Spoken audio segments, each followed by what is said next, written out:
Today is January 8th, 2025, and we are only a couple of months out from the 10-year anniversary of the marriage referendum when Ireland said yes to marriage equality. So 10 years later, and we are still in a situation where the majority, not a minority, the majority of LGBTQ plus families in Ireland are not seen as equals.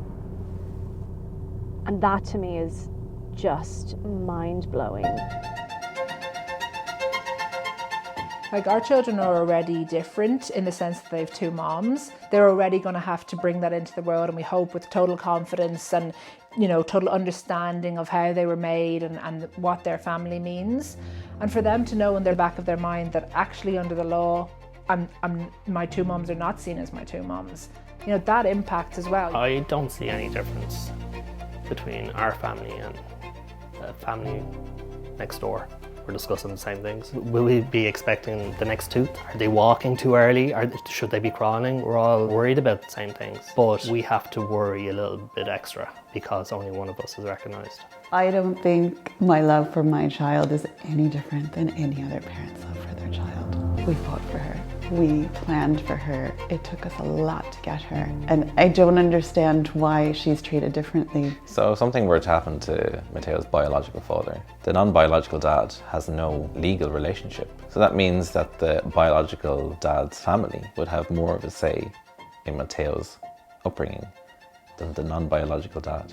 A stranger in the street would have more legal standing with their children. It should be enough. We shouldn't be still having to prove ourselves. We shouldn't be having to prove that we are a family. I'm 33. We're still having these conversations. Why shouldn't we be recognised as such? The kids are oblivious, and they should be able to just be children. They shouldn't have to know about legislation and affidavits, and they should just have the rights that their friends have. And they will.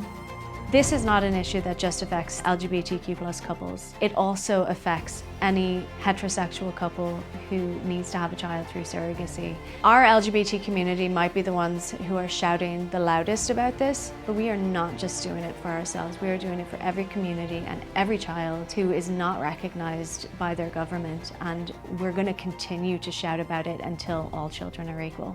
I think it's quite clear what it is that we need, where those holes are, who has been left out of this legislation. And there certainly seems to be a willingness to bring in amending legislation, but there's a huge urgency attached to that.